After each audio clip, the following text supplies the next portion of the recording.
Hey everybody, it's old folks again. So I'm currently on stage 7 with the Abyss Treasure. I've defeated all the guys that are inside here. I'm going to pull up the to-do reward. That's not the one I want to do. I want to do my quest. Sorry, my quest. So I beat the level 7 boss.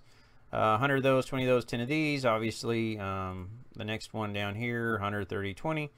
You know, we go to the Abyss Treasure.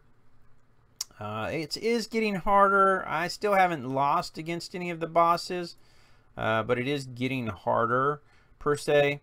When I first started the stage, I had like 7 or 8 slimes pop up at once. I haven't had any since.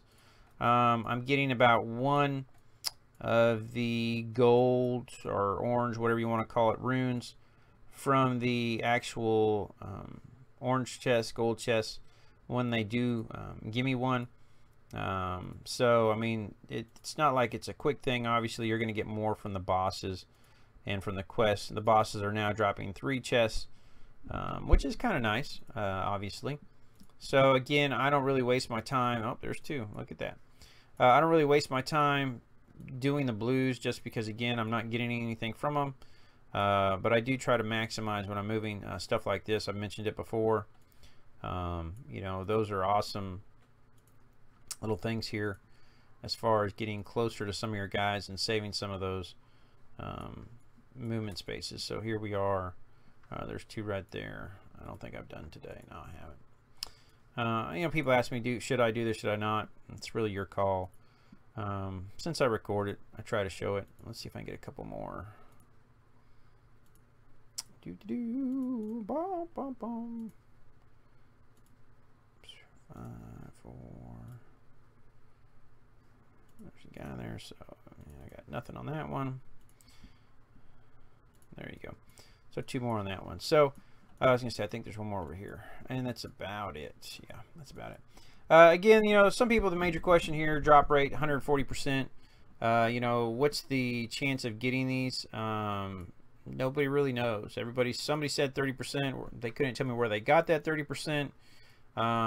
This is 140% more chance of getting breakout stones of the chance that there is, but again, nobody knows what that is. So you know, I don't know. I can't answer that for you because I don't know.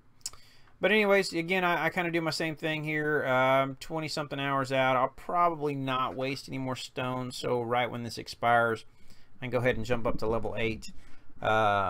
But it is getting harder. Some of the bosses, especially Leon, just takes time. You got to have your anti-heal guy for them, but nothing major. I think really the hardest person I find inside these stages is Russell, just because he damages your team as you damage him. And if you're not careful with how you spread out that damage, you can almost burst yourself down if he times it just right with one of his spells and he gets a crit. So other than that, it's nothing majorly hard. We'll go to the breakout stones real quick. Take a look here. Go to skills, skill breakout. So obviously now that you have 21, as you look through here, I'm actually going to go to somebody I've played around with here. So skill breakout. So you see now I'm at +10 on this one. So if I want to raise it anymore, I'm going to have to, you know, use the orange ones at that point. Again, people say, who should I raise? I'm like, that's entirely up to you.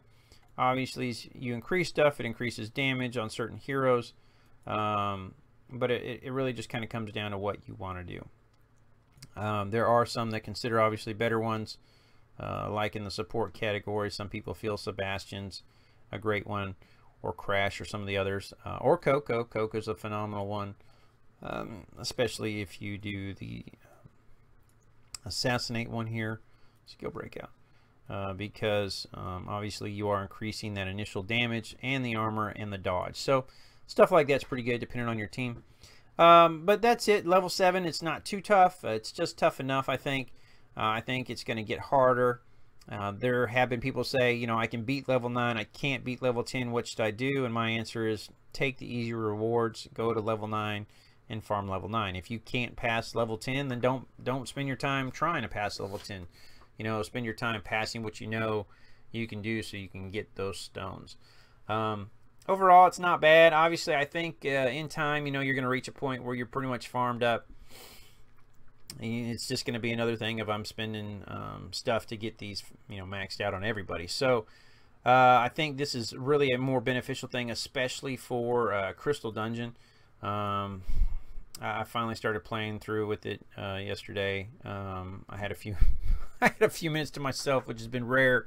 And you know, I was like blowing through them like nothing. I was like, oh yeah, you know, I forgot how hard this was, because before my spells wouldn't hit these guys, and now they will. You know, especially you know, I've got 100 level 15 person, so obviously if I can make my spells higher, that it's more beneficial to actually hitting them and getting it off. So you know, let me know your thoughts, how you're progressing on it, who your hardest bosses you're facing are, and I'll talk to y'all later. Have a great one.